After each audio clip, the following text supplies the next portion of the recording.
কেন ভানগড়ের দুর্গকে অভিশপ্ত দুর্গ বলা হয়, আর একটি গ্রামে অস্বাভাবিকভাবে অনেক পাখির আত্মহত্যা হয়েছিল, আর কেনই বা একটি গ্রাম থেকে সমস্ত গ্রামবাসী হঠাৎ করে গ্রাম ছেড়ে চলে যায়। এমনই ভৌতিক আর রহস্যময় গল্পগুলি জানার জন্য তোমাকে ভিডিওটি শেষ পর্যন্ত দেখতে হবে। তো সবাইকে স্বাগতম জানিয়ে শুরু করছি আজকের এই বিশেষ অনুষ্ঠান। এই অনুষ্ঠানে আমরা তুলে ধরব তোমাদের সামনে সত্য ঘটনা, যা শুনলে তোমার রক্ত ঠান্ডা হয়ে যেতে পারে। প্রথমে জানবো ভানগড়ের দুর্গ সম্পর্কে।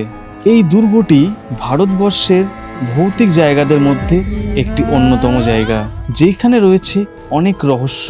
কথিত আছে এক জাদুকর এইখানের এক রাজকুমারীর প্রেমে পড়ে এবং জাদুকর চেষ্টা করে জাদুর মাধ্যমে সেই রাজকুমারীটিকে আকর্ষণ করতে, কিন্তু এই পরিকল্পনায় জাদুকর ব্যর্থ হয় এবং ক্রোধে জাদুকর অভিশাপ দেয় যে এই ভানগড় দুর্গ একদিন সব ধ্বংস হয়ে যাবে।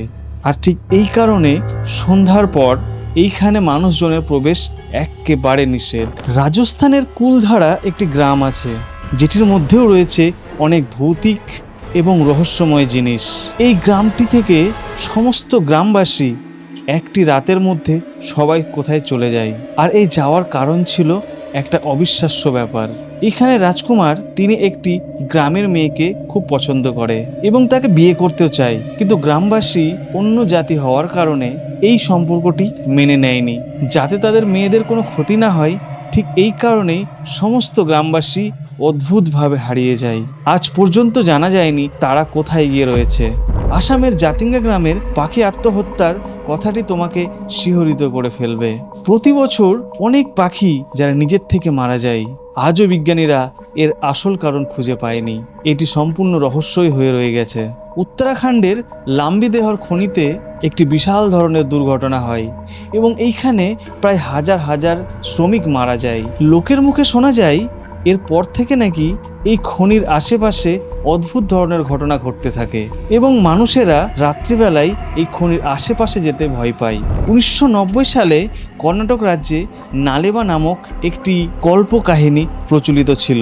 বিশ্বাস করা হয়েছিল একটি প্রেতাত্মা নারী বাড়ি বাড়ি গিয়ে দরজার কড়া নাড়ে। যদি কেউ এই কড়ার শব্দ শুনে দরজা খোলে, তার কিন্তু মারা যাওয়া নিশ্চিত ছিল। আর ঠিক এইটা থেকে বাঁচার জন্য সকলে মিলে বাড়ির সামনে লিখে রাখত নালেবা, অর্থাৎ কালকে আসবেন। হ্যাঁ বন্ধুরা, ঠিকই বুঝেছ, একটি বলিউড সিনেমা স্ত্রী, যার গল্পের সাথে পুরোটা মিলে গেছে। আমি জানি না এই গল্পটি থেকেই কি স্ত্রী সিনেমাটি ইন্সপায়ার হয়েছিল, তোমার কি মনে হয়? আর এই ছিল আমাদের আজকের সত্য ভৌতিক ঘটনা।